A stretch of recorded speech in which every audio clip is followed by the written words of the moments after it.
Good morning. Kakarating lang namin sa dito sa new bagong bahay namin, yung may vegetable garden. February 15 ngayon, guys. Mag 10 minutes to 11 AM. Oh. Oh. Tingnan natin yung garden, yung mga bago dito sa garden namin. Garden update tayo. Ito, yung kay Mami. Malaki na yung mga plants ni Mami. Pwede na putulin yung mga baby plants. Yan, isa, dalawa. Snake plants. Tumubo na yung mga mangga. Parang nabali. Parang naputol to.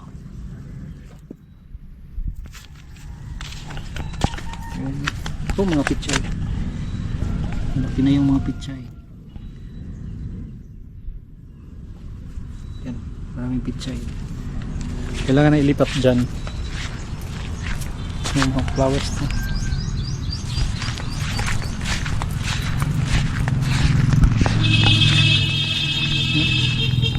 Yung mga kamatis, namunga na yung mga kamatis dyan. Yung malunggay namin nabuhay na, gagawin kong trellis. Tapos yung mga kamatis namunga na. Yan, maliliit pa ang bunga. Tapos yung talong namin may bunga na din, namumulaklak na. Tapos namunga ng iba, may bunga na yung iba. So namumulaklak na yung talong namin. Ito may bunga na. Yun, bunga na yan. May bunga na. First bunga namin sa first bunga ng talong namin. Yan, dikit-dikit yung pagkakatanim kasi hindi pa namin alam paano magtanim ng talong. Tapos ito, sa baba ng malunggay na pinapatubo ko, nilagyan ko ng batong string beans. Yan. Ito din, string beans sa baba ng malunggay. Yan.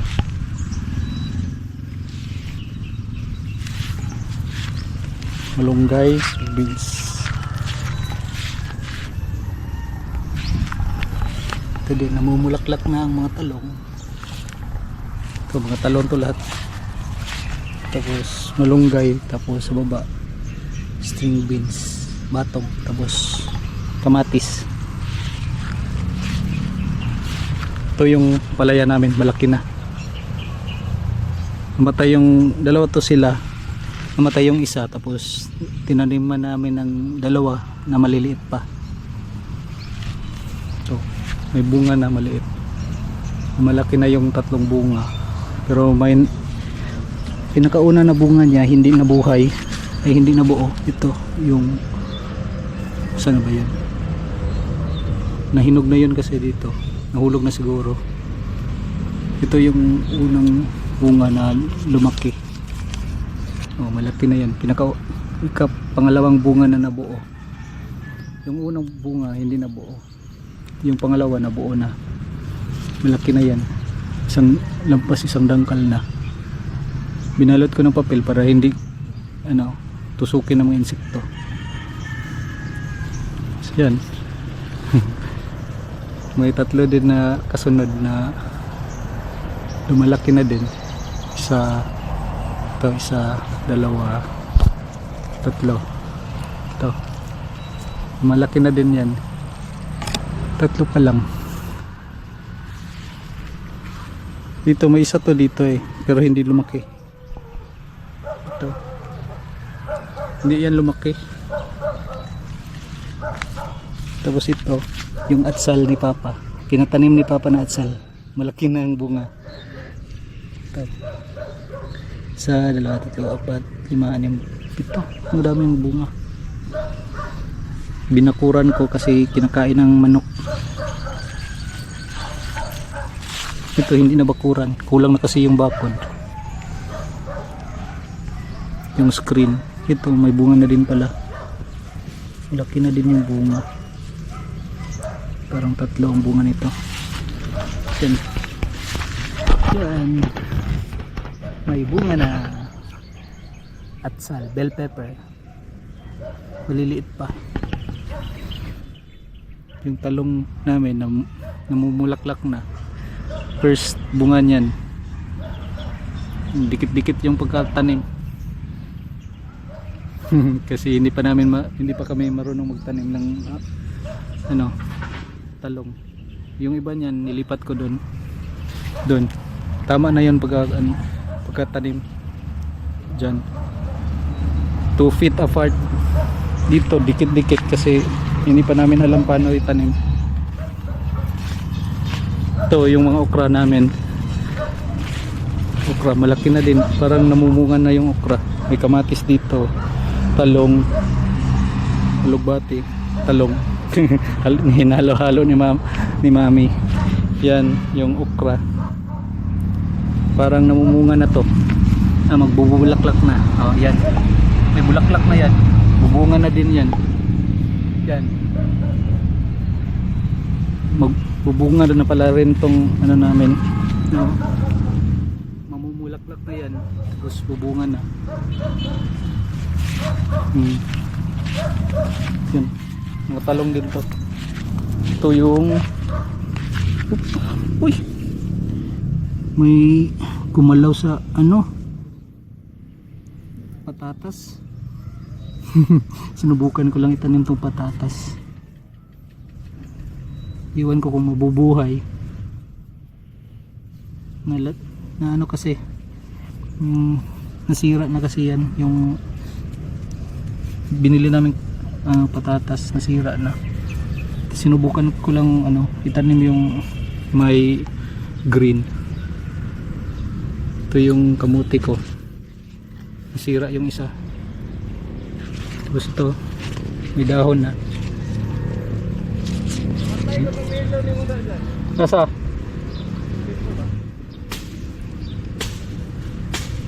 Ayan, paparabihin ko yung yung kamuti ko. Galing to sa yung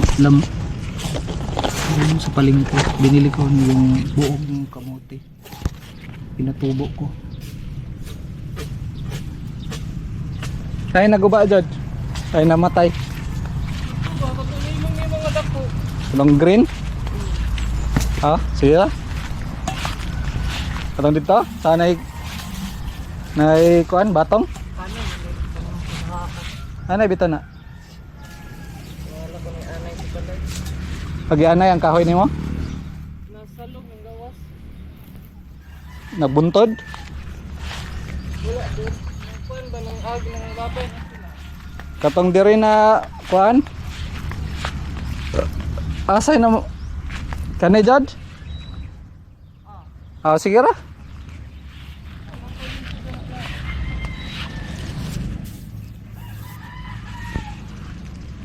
Namatay yung puno. Namatay yung puno. Yung puno ng watermelon ko namatay, pero okay lang. Subok lang kasi to, kasi munga na. Ito yung puno ng watermelon. Kasi may kasi dito may tumubong kamuting kahoy, kaya siguro to na istorbo yung puno ng ng watermelon, kaya namatay. Okay lang. Subok-subok ko pa ito. Sinubukan ko lang magtanim ng watermelon, pero namatay siya. Kasi ginalaw kasi ito ng siguro hayop o ito. Dati na yan, may gumalaw niyan, hayop siguro. Kaya namatay ang puno ng watermelon. Kaya marami naman mabili-bili ng buong seeds niyan. Harvestin ko na lang to. Ayan. Lilinisan ko rin tong bed na to. Gaya nito. Matanda na yung mga alugbati. Pangit na yung dahon. Lilinisan ko na to. Tapos papalitan ng ibang tanim. Pichay siguro. Ito yung namin, yung mani. Kakainin lang sana namin to na mani. Pero tumubo na kasi doon sa lalagyan sa silupin. Kaya tinanim namin. May pichay pa pala dito. Yan, pichay yan. Ito. Pichay. Pichay kasi nakatanim dito dati. Tapos nilagyan ko ng mani. Kasi malapit na maubos yung pichay namin. Nilagyan ko ng mani. Malapit na din tong harvestin kasi humihiga na yung mani. Tapos nag-yellow na. Nagko-color yellow na. Matanda na yung mani. Pwede na pagka malapit na tong harvestin. Yan. Ito yung sibuyas dahon. Sibuyas dahon namin yan. Doon din may ito. Ito? Sibuyas. Yung buo. Alugbati. Nilipat namin yung mga alugbati doon. Tapos dito yung mga kalabasa namin. Kalabasa ko. Tapos may tinanim ako dito konti na pichay. Pinatubo ko lang dito na pichay. Ililipat ko din to. Tatakpan na to ng kalabasa. Mamamatay na to. Sinubukan ko lang na itanim dito, patubuin. Pero ililipat ko din. Ito yung mga nilipat ko na mga ito wala pa tong tanim. Ito yung mga talong ko na nilipat, namatay yung isa. Ito, malapit na ito mamatay. Yung galing doon sa unang tanim namin na bed na talong na dikit-dikit, nililipat ko yung iba para hindi magkadikit. Hindi na sila magsiksikan doon sa unang taniman ko kasi dikit-dikit masyado. Parang 6 inches lang yung pagitan nun kasi 1 feet sana yon, tapos tagdadalawa 1 feet. So nilipat ko sa gitna yung isa. So naging 6 inches na lang pagitan nila. Kaya ito 2 feet na ang distansya nito galing doon. Nilipat ko. Hindi ko alam kung mabubuhay ito, pero buhay na to. Kasi nilipat ko kasama yung lupa. Yan, 2 feet apart na to. Doon wala pang tanim. Yan. 13 minutes. So yun, andun yung ampalaya ko, yung talong at sal. So andun yung okra sa likod. Yung ito yung mga talong, yung kalabasa, tsaka yung alugbate, ito yung sibuyas at tsaka sibuyas dahon. Ito yung mga mani na mukhang malapit na harvestin. Tatanim din namin yung iba, yung mga may tanglad doon at saka may isang pichay na namumulaklak na. Ito lilinisan namin, papalitan namin ng ibang tanim, pichay siguro. Tapos ito yung kahapon nilinisan namin. Ito binili namin na soil mix, tag 100 pesos isang sako. Nasa?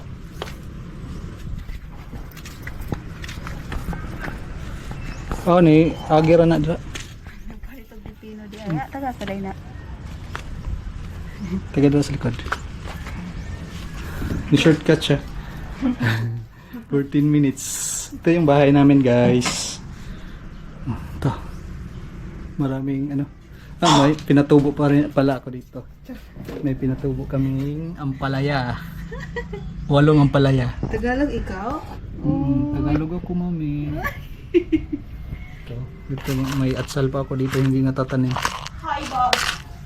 Ito yung kamatis namin, harvest namin sa kamatis namin. Hilaw pa. Dito namin pinatubo yung ano, yung ampalaya. May natira mga liso ba yan sa Tagalog? Mga seeds. Lizo. Pero ito, parang ito yung mga puti na seeds na parang hindi talaga tutubo kasi puti, bata pa. Nilagyan ko din ng mga buto ng mga buto pala yung liso. Bisaya kasi kami, guys. buto ng kamatis at saka ampalaya. Diyan pinatubo. Ito yung bahay namin, guys. Simple lang, maliit. So, dyan yung CR, yung kwarto nila baby Robert, tsaka ito yung akin, naging bodega muna. Andyan yung grass cutter. Itong grass cutter. Naging bodega yung kwarto ko. Hindi ko pa ginagamit kasi wala pang kuryente dito. Hindi pa kasi kami na kabitan ng kuryente. Pinrases ko pero may babayaran pala. May balance. So yun, guys. Hanggang dito lang, guys. Hanggang dito. Paalam. Ayan. Subscribe kayo, guys. Subscribe. Subscribe. Like and subscribe. Okay.